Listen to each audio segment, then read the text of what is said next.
ધર્મની વાત આ કરતા હોય તો આજે બધાએ સમજવું પડશે. જેટલું આપણે શ્રીજી મહારાજના મત અનુસારથી વિપરીત વર્તીએ છીએ ને એટલું આપણને ક્લેશ થાય છે. શ્રીજી મહારાજ આપણને એકાદશ નિયમ કીધા, નિંદત નહીં કોઈ દેવ કો. હવે આપણને ખંજવાળવું પડે ને આપણે રોજ કોઈ દેવી દેવતાની નિંદા કરીએ તો ક્લેશ થાય.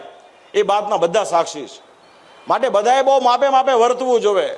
આ જીવનનો કોઈ નિર્ધાર નથી, ગમે ત્યારે દેહ પડી જાય એમ છે.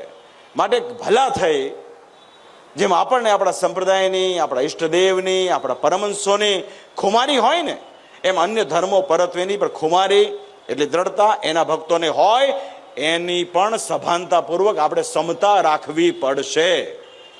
કારણ કે સ્વામિનારાયણે એવું નથી શીખવાડ્યું આપણને.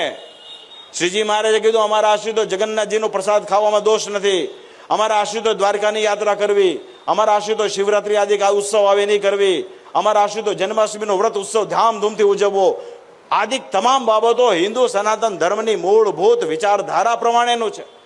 હવે જેટલું દુઃખ ઊભું થાય છે ને ખોતરીને થાય છે. માટે સત્સંગમાં તો સુખ ને સુખ છે.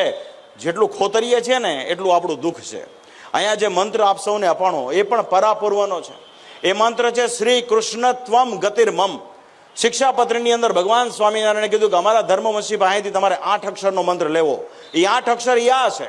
હવે મને ડાપણ હું જે હું અખ્તર ડાયો હોઉં તો હું એમ વિચારું કે મારા ઈષ્ટદેવ તો સ્વામિનારાયણ છે, મારે શ્રી કૃષ્ણથી હું લેવા દેવા છે.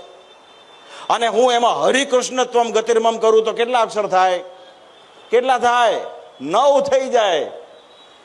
હવે આજકાલ સામાન્ય મોબાઈલ બધા રાખતા હોય, એમાં પાસવર્ડ હોય, એમાં કાનો માતરે બદલાય તો તમારો મોબાઈલ ખુલે છે ખરો? કાળા માથાના માણસે બનાવેલો પાસવર્ડ પણ જો કાનો માતર ફેરફાર કરો ના ખુલતો હોય તો અનંત કોટી બ્રહ્માંડ ધણી પુરુષોત્તમ નારાયણે જીવના કલ્યાણ માટે જે મંત્ર લખ્યો હોય ને, હવે એ પાછા એની સમજણને લોકો સુરવીર ગણાવે. હા, તમારી સર્વોપરી નિષ્ઠા સાચી. શેની સર્વોપરી નિષ્ઠા ભાઈ? સ્વામિનારાયણના કરેલા કાર્યમાં ડાપણ કરો એ સર્વોપરી નિષ્ઠા. જો તમારી એ સર્વોપરી નિષ્ઠા હોય તો તમને મુબારક છે. તો વાલા ભક્તજનો, કુલ મળીને વાત એ છે કે મૂળ સંપ્રદાયના આપણે બધા અનુયાયીઓ છીએ. ધર્માદા વિશે સ્વામીજીએ બહુ સરસ વાત કરી છે. ધર્માદાનો અધિકાર કેવળ દેવનો છે. ઘણા લોકોને બહુ જલ્દી ઉદય થવું હોય, નાનકડો પોપડો લીધો હોય. આજકાલ મેં તમને કીધું પૈસા બહુ થઈ ગયા. હસુભાઈ હાચું ને? એટલે હરિભગતને પૈસા થાય ને હરિભગતને પાછું તરત આમ ઉપડે, સમજ્યા? હાલો સ્વામી, હાલો આપણે અહીંયા જગ્યા લઈએ, મંદિર કરી નાખીએ. એટલે સ્વામીને તો એ જોતું હોય ને, હરિભગતને જોતું હોય. હરિભગતને ઇન્વેસ્ટ કરવું હોય, મંદિર કરવાનું, પ્રાઇવેટ કરવાનું. જય જય જય જય સ્વામિનારાયણ, ઘનશ્યામ મહારાજ પધરાવી દેવાના, સર્વોપરી એ જાકમ જોળ. પછી વાંય ભલે જે પદ્ધતિ શરૂ થાય.